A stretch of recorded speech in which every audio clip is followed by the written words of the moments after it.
pukul 7 waktu Indonesia Barat.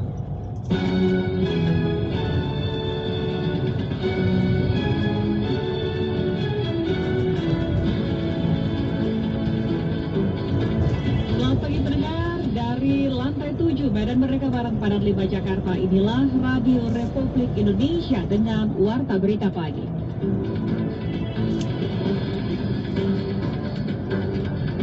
Apakah memang menghabiskan stok lama karena harga, saya nggak tahu juga. Ini juga kan harga keekonomian mungkin sudah ditentukan pemerintah ya, atau sudah diperhitungkan pemerintah. Memang segitulah harganya kan gitu. Dan harga segitu harusnya rumah sakit sudah untung. Itu tidak bisa kita biarkan kalau mereka belum divaksin. Maka kita menyiapkan untuk bergotong royong hari ini dengan TNI Polri dan mudah-mudahan warga yang bisa disuntik.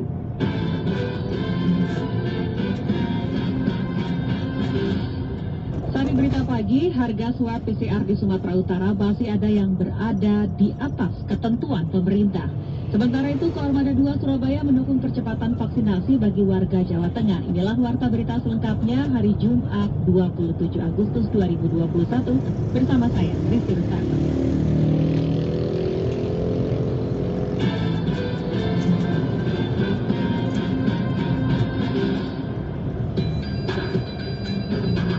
Mengawali warta berita pagi ini, kami sampaikan sekilas berita.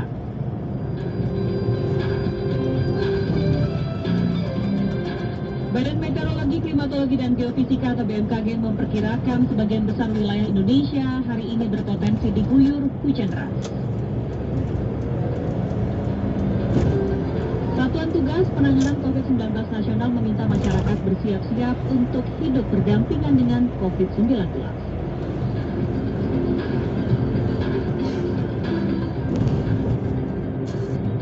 Kabar baik, Rumah Sakit di Kudus, Jawa Timur mulai menutup ruang isolasi COVID-19.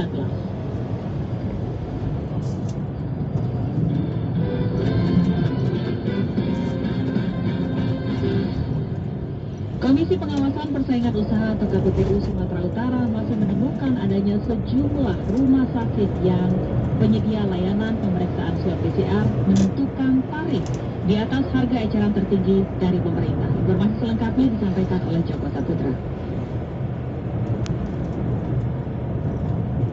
Dari pantauannya ada yang masih harga 550, itu ada 2 rumah sakit, terus ada juga yang 600. Meski pemerintah melalui Dirjen Pelayanan Kesehatan telah mengeluarkan surat edaran terkait pembatasan tarif tertinggi pemeriksaan swab RT-PCR, namun masih ada sejumlah fasilitas kesehatan dan rumah sakit yang masih menentukan tarif di atas harga eceran tertinggi atau HET. Komisi Pengawasan Persaingan Usaha KPPU Sumatera Utara masih menemukan adanya penetapan biaya pemeriksaan swab PCR di luar Pulau Jawa melebihi harga eceran tertinggi yang ditetapkan oleh pemerintah, yakni Rp525.000. Kepala Kanwil KPPU 1 Sumatera Utara Rido Pamungkas menjelaskan, berdasarkan hasil survei melalui media sosial dan layanan iklan dari sejumlah penyedia layanan tes COVID-19 di rumah sakit maupun klinik, sebagian besar sudah menyesuaikan dengan HET yang ditetapkan oleh pemerintah.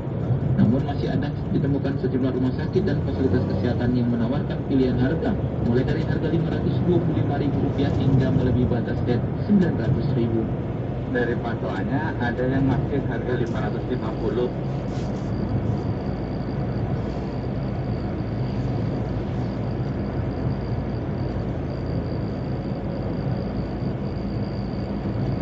Mereka menawarkan beberapa pilihan dengan perbedaan variasi kecepatan. Cuma ada juga yang cuma satu pilihan tanpa pilihan-pilihan itu.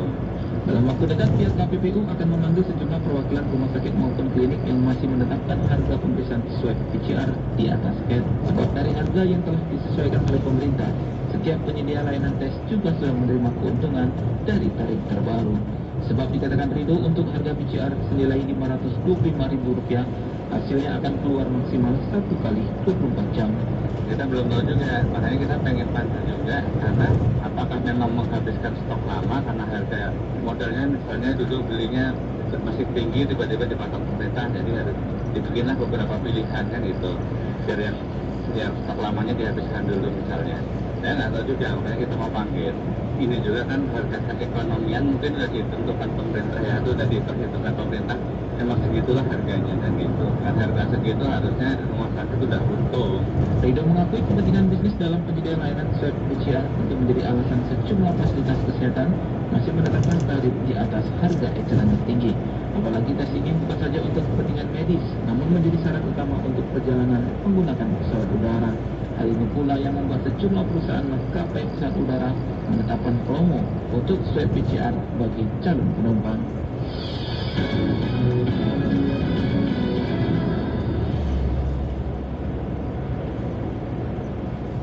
Pencanangan vaksinasi bagi ibu hamil di Kalimantan Tengah kemarin dilaksanakan secara serentak di seluruh kabupaten dan kota. Septina Trisnawati melaporkan selengkapnya.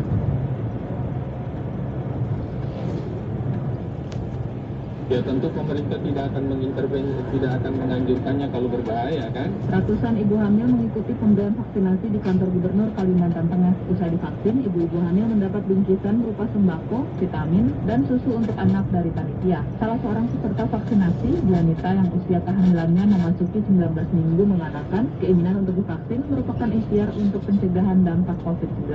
Karena kan juga sekarang apa-apa syarat mau apa gitu kan diperlukan syarat kalau keterangan udah vaksin gitu kan, makanya ya kita ikut aja deh.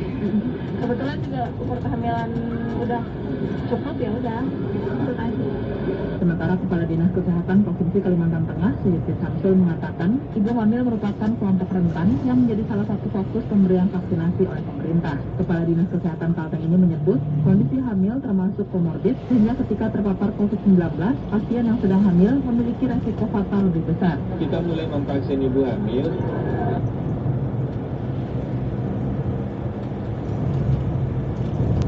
Ibu hamil itu banyak yang kena, ya, bahkan tidak sedikit di antaranya meninggal. Jadi kita sekarang mulai fokus mengejar masyarakat rentan lain, ya. Mau dari vaksinasi ke janin? Ya tentu pemerintah tidak akan mengintervensi, tidak akan menganjurkannya kalau berbahaya kan. Tentu sudah melalui uji coba. Dan itu keputusan pemerintah bukan keputusan pemerintah semata, tetapi itu kan rekomendasi dari POGI. Rekomendasi POGI itu Perhimpunan Dokter Obstetri Ginekologi, bahwa itu aman. Di tempat yang sama, Direktur RSUD Doris Silvanus, Yayu Indriati, mengatakan tujuan pemberian vaksinasi bagi ibu hamil lebih pada memberikan kekebalan pada ibu. Sementara untuk kesehatan janin, berdasarkan penelitian, sudah dinyatakan sehat dan aman. Kemudian pada kegiatan hari ini juga kita memberikan fasilitas apabila memang merasa ada keluhan yang dirasakan setelah pasca pemberian ini, maka bisa memeriksakan kehamilannya. Dan beberapa bulan sebelum kita melakukan pemeriksaan di Kalimantan Tengah, memang sudah dilakukan pemeriksaan di tempat lain, tetapi hal itu memang terbukti bahwa kejadian ikutan pasca imunisasi yang dirasakan ibu hamil pasca pemberian vaksinasi ini itu adalah pada tataran ringan. Ya. Pencanangan pemberian vaksinasi COVID-19 bagi ibu hamil dilaksanakan serentak se Kalimantan Tengah. Target pemberian vaksinasi bagi ibu hamil di Palangkaraya yakni 200 sampai 300 orang. Sementara total target vaksinasi ibu hamil se Kalimantan Tengah sebanyak 1.398 orang. Syarat bagi ibu hamil untuk mendapatkan vaksinasi yakni dalam keadaan sehat, usia kehamilan 13 sampai 33 minggu, serta membawa kartu tanda penduduk.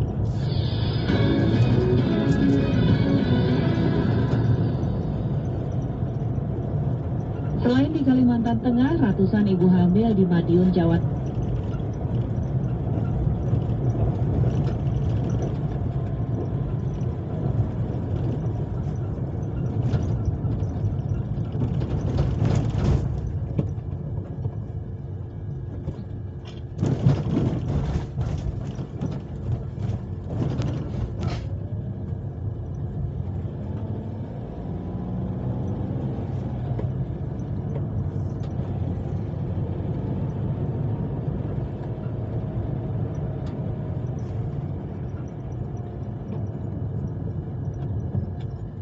vaksinasi yang selama ini ia tunggu-tunggu. Apalagi usia kehamilannya saat ini memasuki 22 minggu. Untuk vaksin khusus ibu hamil, soalnya kan lebih rentan kan kalau ibu hamil kenanya. Jadi buat jaga sama si kecilnya juga harus kesadaran sendirilah. Warga-warga yang ada di Indonesia juga punya kesadaran lah buat vaksinnya biar semua aman, normal kembali dengan cepat. Kepala Dinas Kesehatan Pengendalian Pengendalian Penduduk dan Keluarga Berencana, Dinkes PPKB Kota Madiun Dr. Denny Wuryani mengungkapkan, jenis vaksin yang disuntikkan adalah Sinovac. Total 374 sasaran vaksinasi ibu hamil terbagi 2 gelombang, yakni 185 orang menjalani vaksinasi pada Rabu 25 Agustus dan 189 sasaran divaksin pada Kamis 26 Agustus. Hanya saja diakui masih ada beberapa ibu hamil yang sudah terdata namun belum mendapat suntikan vaksin karena ada suatu hal. Padahal ibu hamil merupakan salah satu kelompok rentan di samping lansia. Vaksinasi sudah diperkenalkan secara ilmu juga, jadi ini segera kita lakukan untuk ibu-ibu hamil dengan harapan ibu hamil bisa terhindar dari COVID-19 gitu ya, dan nanti bisa melahirkan bayi dengan sehat, ibunya juga sehat. Karena orang hamil itu menanggung 2 nyawa gitu ya masalahnya. Jadi kalau satu sakit kemudian juga yang bayinya juga sakit. Ini ya termasuk masyarakat yang rentan. Jadi ada beberapa, salah satunya adalah ibu hamil. Dr. Denny menjelaskan tidak semua ibu hamil bisa divaksin. Ada beberapa syarat yang harus dipenuhi, di antaranya usia kehamilan 13 hingga 33 minggu, tidak memiliki tekanan darah di atas 140/90 mm diraksa, serta jika memiliki riwayat alergi berat harus mendapatkan pemantauan khusus apalagi setelah mendapat suntikan vaksin untuk mengantisipasi munculnya efek samping. Sementara suntikan vaksin dosis kedua untuk ibu hamil diberikan dengan jarak waktu minimal 28 hari dari penyuntikan dosis pertama.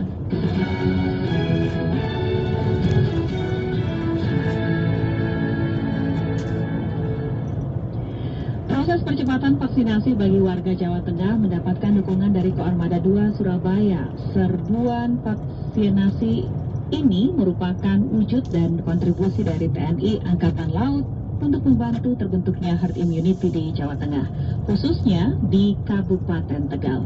Kita simak informasinya langsung dari Semarang bersama Samsudin.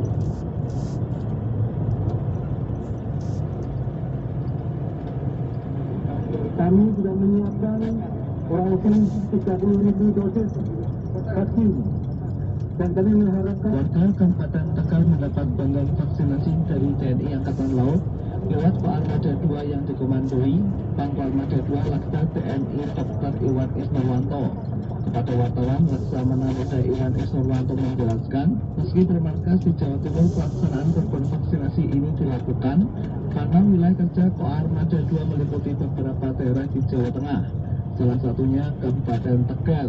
Serbuan vaksinasi ini merupakan wujud kontribusi dari TNI Angkatan Laut untuk membantu terbentuknya herd immunity di Jawa Tengah, khususnya di Kabupaten Tegal. kami untuk Koarmada 2 yang mempunyai wilayah kerja sampai dengan Tegal, Cilacap, Semarang, Jogja.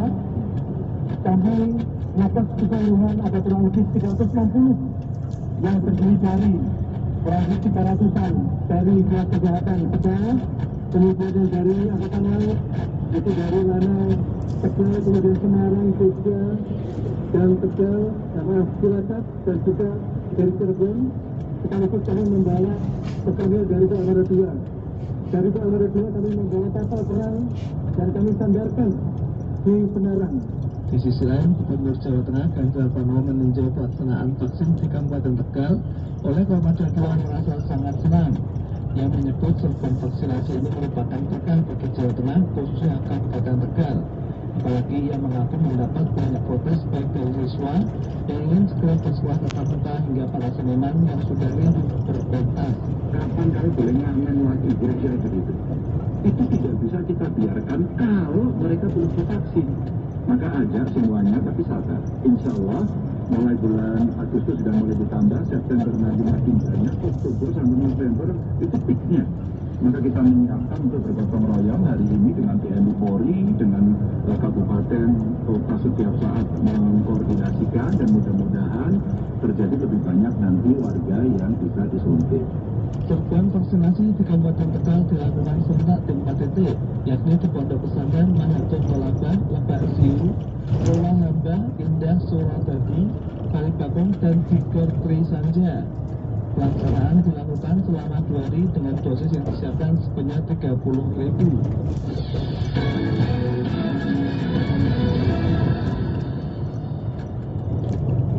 Sekretaris Jenderal Kementerian Keuangan Heru Pambudi berharap Indonesia dapat mempercepat program vaksinasi COVID-19 untuk dapat menciptakan herd immunity setelah 200 juta vaksin COVID-19 diterima Indonesia.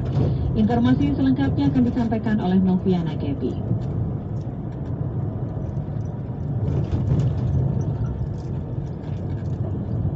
Indonesia patut bersyukur bahwa kita termasuk negara yang berhasil mengamankan stok vaksin. Indonesia kembali mendapatkan 5 juta dosis vaksin dari produksi Sinovac. Sekretaris Jenderal Kementerian Keuangan Heru Pambudi mengatakan saat ini Indonesia telah menerima lebih dari 200 juta vaksin, baik vaksin jadi maupun dalam bentuk bulk. Menurutnya, di tengah kelangkaan vaksin dunia, pemerintah berhasil mengamankan stok vaksin untuk kebutuhan warga Indonesia. Keberhasilan itu tidak dicapai dengan mudah, sehingga Indonesia perlu mengoptimalkan dan mempercepat program vaksinasi agar herd immunity bisa lebih cepat terbangun. Kedatangan 5 juta dosis vaksin jadi produksi Sinovac ini membuat total telah lebih dari 200 juta vaksin diterima Indonesia, baik vaksin jadi maupun dalam bentuk bulk. Di tengah kelangkaan vaksin di dunia saat ini, memastikan ketersediaan stok vaksin bukanlah tugas yang mudah. Oleh karena itu, Indonesia patut bersyukur bahwa kita termasuk negara yang berhasil mengamankan stok vaksin untuk kebutuhan perlindungan warga kita. Sementara itu, juru bicara Bio Farma, Bambang Herianto mengatakan, meski hampir 200 juta vaksin telah datang di Indonesia, pemerintah masih harus menambah jumlah vaksin, baik itu dari Sinovac maupun dari skema bilateral lainnya. Sampai dengan saat ini, kita sudah bisa mendatangkan vaksin sekitar hampir 200 juta. Ya. Kalau kita hitung dalam bentuk sebulan jadi tadi, ada sekitar 175.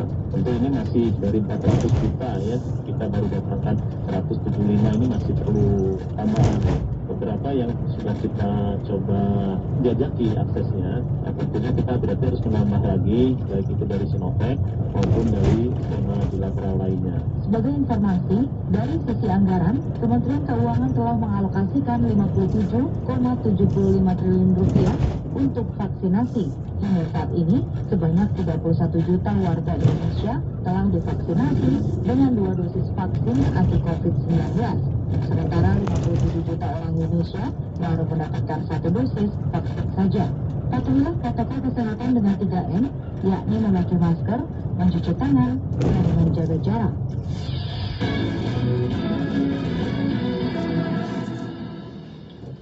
Penerima vaksin COVID-19 lengkap atau 2 menerima 2 kali dosis vaksin mencapai 33.950.000 lebih orang. Setelah Kamis kemarin ternyata bertambah menjadi 262.744 orang. Kami kutip dari kantor berita Antara, berdasarkan data Kementerian Kesehatan, orang yang telah menerima 1 kali suntikan vaksin juga bertambah menjadi 415.000, sehingga menjadikan penerima vaksin pertama Indonesia secara total hampir 60 juta orang. Hingga kini pemerintah menargetkan 208 juta penduduk Indonesia segera mendapatkan vaksin COVID-19 secara lengkap atau 2 kali dosis vaksin untuk mendapatkan kekebalan kelompok atau herd immunity dari penyakit tersebut.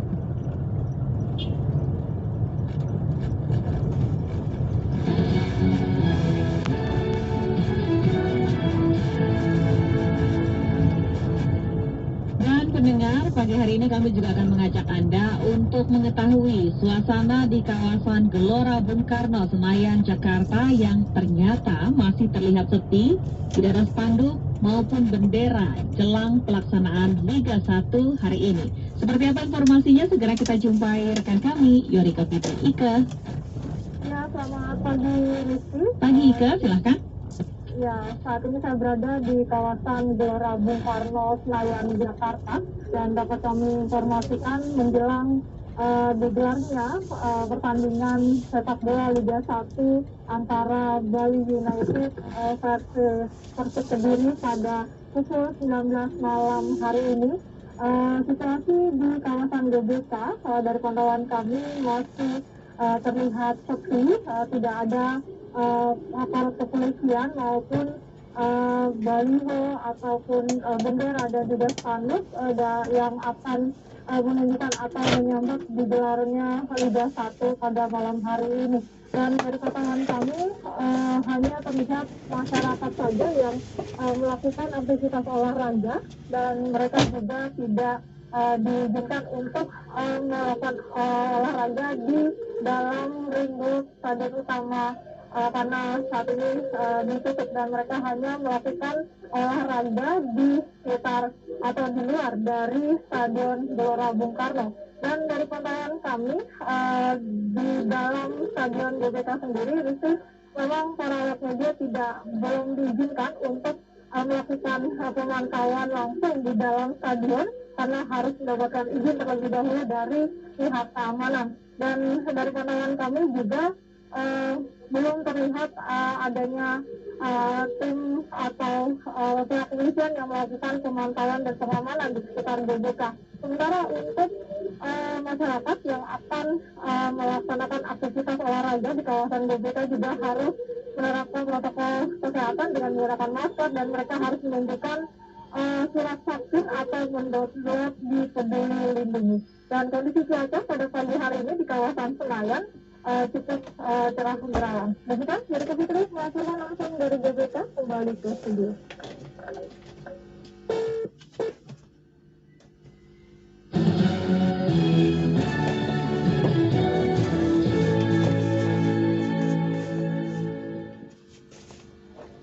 Ya, apakah Anda penggemar olahraga? Mungkin nanti Anda bisa bersiap-siap ya untuk menyaksikan Liga 1 hari ini. Kita beralih ke informasi lainnya. Teror dan intimidasi yang dilakukan para penagih hutang atau pinjaman online atau yang biasa disingkat dengan pinjol dinilai sudah sangat meresahkan. Hal tersebut membuat Majelis Ulama Indonesia atau MUI meminta keberadaan pinjol harus dapat dihapuskan. Di satu sisi, Otoritas Jasa Keuangan atau OJK juga meminta masyarakat untuk bisa membedakan mana pinjol legal dan mana yang ilegal. Karena teror terhadap debitur pinjol biasanya dilakukan oleh pinjaman online yang ilegal. Informasi ini kami hadirkan dalam sesi laporan khusus Pro 3 bersama Agus Wicananto.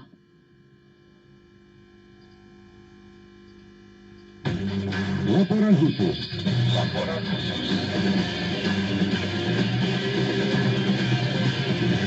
Laporan khusus. Ya udah bayarin aja sih, ngapain ribet? Ya kan bisa nggak ada uang, jadi kok sama saya? Buset deh, enak banget dia ngomongin nggak ada uang. Berminggu-minggu diteror oleh debt collector atau penagih utang dari sebuah aplikasi pinjaman online sempat membuat Cici Sri depresi dan trauma.